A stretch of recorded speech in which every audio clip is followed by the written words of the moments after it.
우리 정부의 총 상속세 세입액의 3, 4배에 달하는 규모거든요. 그러니까 굉장히 많이 내는 거죠. 예. 근데 이런 단일한 사안으로 상속세 전체 문제를 보면 안 돼요. 왜냐하면요, 상속세 부담이 크다고 경영계에서 불만 소리를 내는데 연매출 3천억 원 미만의 중소 중견기업은 기업 가업 상속 공제라고 해서 최대 500억 원을 공제해주고 있어요. 네네. 일종의 혜택을 주는 거고요. 불평등 해소를 위해서 오히려 상속세 부담을 더 높여야 된다는 얘기를 하는데 왜 이런 얘기가 나오냐면 2018년 과세대 항사, 그러니까 상속세 과세대 항사가 전체 피상속인의 2.2%에 불과했어요. 네. 상속 재산가액 대비 결정세, 그러니까 실효세율은 우리나라가 5.4%에 불과해요. 상속세가 굉장히 낮은 나라예요. 예. 실효세율이라는 게 실제 내는 돈이거든요. 5.4%밖에 안 된다는 얘기고요. 증여세를 따져도 총 증여 건수 중 42.6%가 과세 대상이 되고요. 실효세율은 8.1%에 불과합니다. 그러니까 내가 내는 거 아까운 것만 자꾸 얘기하지 말고 국가 전체적으로 상속세 문제를 논의하면 네. 우리 역으로 상속세 부담을 더 키워야 된다는 얘기가 나올 수도 있는 상황입니다. 알겠습니다. 김성원 평론가였습니다. 고맙습니다. 네, 그렇습니다.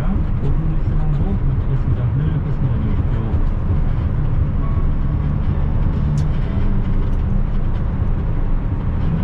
지구를 위한 새로 고침 습관을 바꾸는 라디오.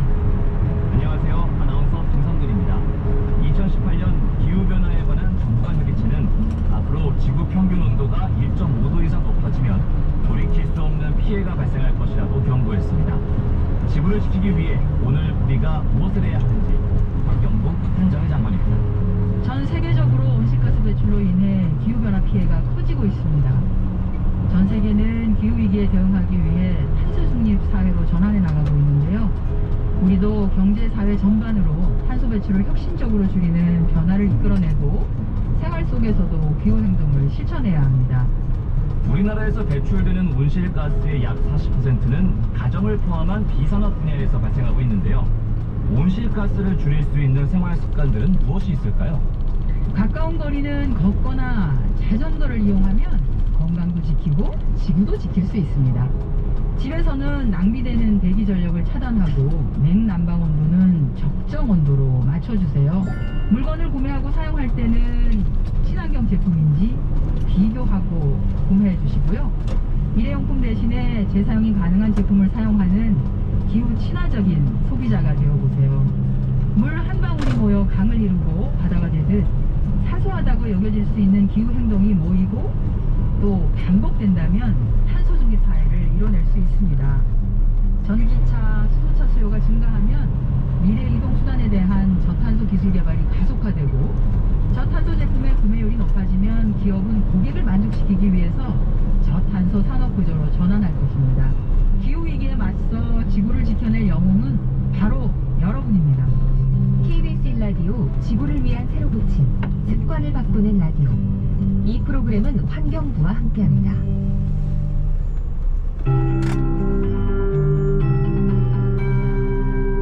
KBS 58분 날씨.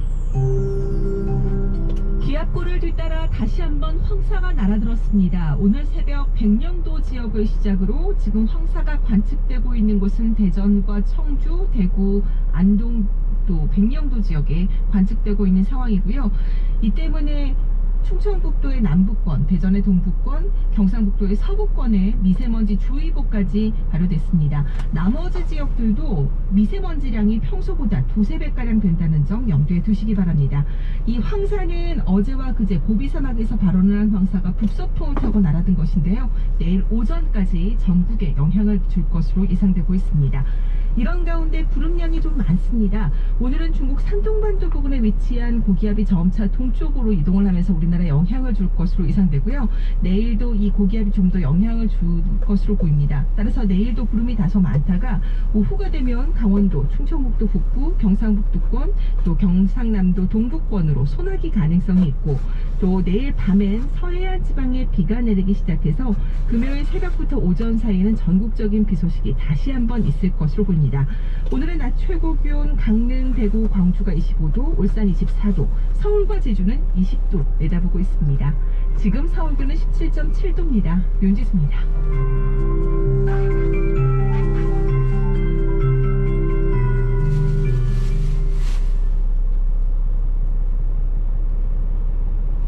정성을 다하는 국민의 방송 KBS가 2시를 알려드립니다. AM 711kHz, FM 97.3MHz, KBS 1라디오입니다. HLKL.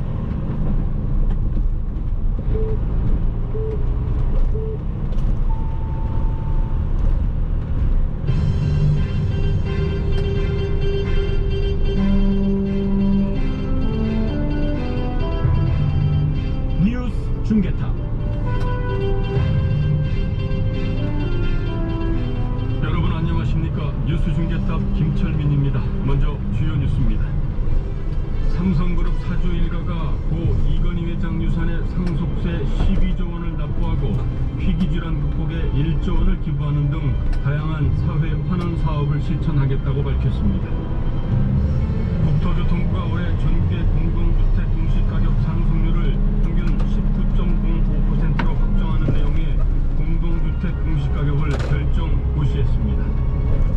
코로나19 신규 확진자가 오늘은 775명으로 집계돼 나흘 만에 다시 700명대로 급증했습니다. 방역당국은 감염 경로를 모르는 확진자 비율이 30%에 육박하고 있다고 우려를 나타냈습니다. 배임과 횡령 등 혐의를 받고 있는 무소속 이상직 의원이 오늘 구속됐습니다. 21대 국회에서 현역 국회의원 가운데 두 번째 구속 사례입니다. 이상이 이 시각 주요 뉴스입니다. 올해 전국 공동주택 공시가격 상승률이 결정됐습니다. 전년 대비 19.05% 상승했고 종합부동산세 대상인 공시가 9억 원 초과 주택은 전체 3.7%에 해당하는 것으로 나타났습니다. 첫 소식 김민혁 기자입니다. 올해 전국 공동주택 공시가격 상승률이 19.05%로 결정됐습니다. 앞서 지난달 의견 청취를 위해 공개된 초안의 19.08%에 비해 다소 조정된 수치입니다. 전국 모든 시도에서 공시가격이 상승했는데 특히 세종시 상승률이 70.25%로 가장 높습니다. 이어 경기 23.94, 대전 20.58, 서울 19.89% 순입니다. 1주택 재산세 특례세율을 적용받는 공시가 6억 원 이하 주택은 전체의 92.1%에 해당하는 걸로 나타났습니다. 종합부동산세 대상인 공시가 9억 원 초과 공동주택은 전국 기준 3.7%인 52만 4천호로 집계됐고 이 가운데 서울이 41만 3천호였습니다. 국토교통부는 지난달 공시가격 열람을 위한 초안을 발표했는데 이에 대해 4만 9천여 건의 의견이 제출됐다고 밝혔습니다. 서울에서는 지난해 대비 의견 제출이 감소한 반면 세종시의 경우 지난해 275건에서 올해 4천여 건으로 크게 증가했습니다. 국토부는 의견 제출의 5%에 해당하는 2,400여 건에 대해 공시가격을 조정했습니다. 공시가 현실화율은 당초 초안과 같은 70.2% 수준으로 지난해 69%와 비교해 1.2%포인트 올랐습니다. 올해는 처음으로 공시가 산정 분고도 공개됐습니다. 학교 등 교육시설과 병원, 백화점 등 편의시설, 교통시설, 단지와 세대 특성 등이 공시가 산정 분고로 제시됐습니다. 이번 공시가격은 인터넷 부동산 공시가격 알림이 사이트와 공동주택이 위치한 시군구청 민원실에서 내일부터 확인할 수 있습니다. 이의가 있다면 다음 달 28일까지 알림이를 통해 이의신청서를 제출하거나 국토부와 시군구청 민원실에 우편과 팩스 또는 직접 방문해 제출할 수 있습니다. KBS 뉴스 김민혁입니다.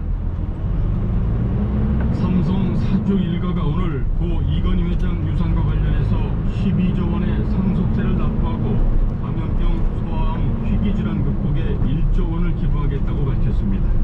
개인 소장 미술 작품은 국립박물관 등에 기증하겠다고 약속했습니다. 김영민 기자입니다. 고 이건희 회장 유족은 법이 정한 대로 상속세를 납부하겠다고 밝혔습니다. 이 회장의 유산은 삼성생명과 삼성전자 지분 등 20조 원 규모의 주식과 부동산, 미술품 등입니다. 유족들은 이에 대해 전체 유산의 절반이 넘는 12조 원 이상을 상속세로 내기로 했습니다. 역대 최고 수준의 납부액, 지난해 우리나라 상속세 세입 규모의 3배가 넘는 수준입니다. 유족들은 앞으로 5년 동안 6차례에 걸쳐 나눠낸다는 계획입니다. 유족들은 또 다양한 사회 환원 사업을 지속적으로 이어가기로 했습니다. 감염병을 극복하고 재현하기 위한 전문 병원 건립과 연구소 마련에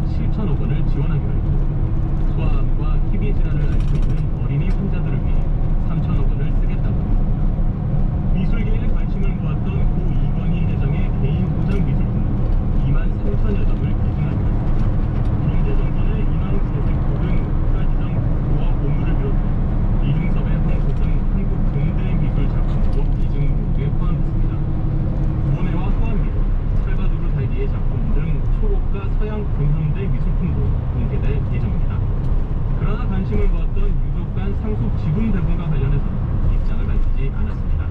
KBS 뉴스 김영우입니다. 코로나19 신규 확진자가 다시 늘어서 오늘은 775명으로 집계됐습니다. 정부는 이번 주를 특별 방역관리 주간으로 지정해서 방역수칙을 위반하는 사업장은 손실보상에서 제외하겠다고 밝혔습니다. 문예슬 기자. 국내 발생한 서울 지역 신규 확진자가 오늘 0시 기준 257명 늘었습니다. 전날과 비교하면 2배 넘게 늘었고 나흘 만에 다시 200명대로 진입했습니다. 직장과 음식점에서 혹은 지인 모임 등으로 인한 집단 감염이 48명, 다른 시도의 확진자와 접촉해 감염된 경우도 26명 있었습니다. 이 중 10명이 추가 감염된 관악구 소재 집단 감염은 최초 확진자가 사무실 내에서 동료들과 함께 식사하거나 마스크를 잘 쓰지 않아 추가 감염이 발생한 걸로 서울시는 보고 있습니다. 이 밖에 경로가 아직 확인되지 않은 확진자 수도 101명입니다. 방역당국은 이번 주 특별 방역관리 주간을 맞아 각 부처와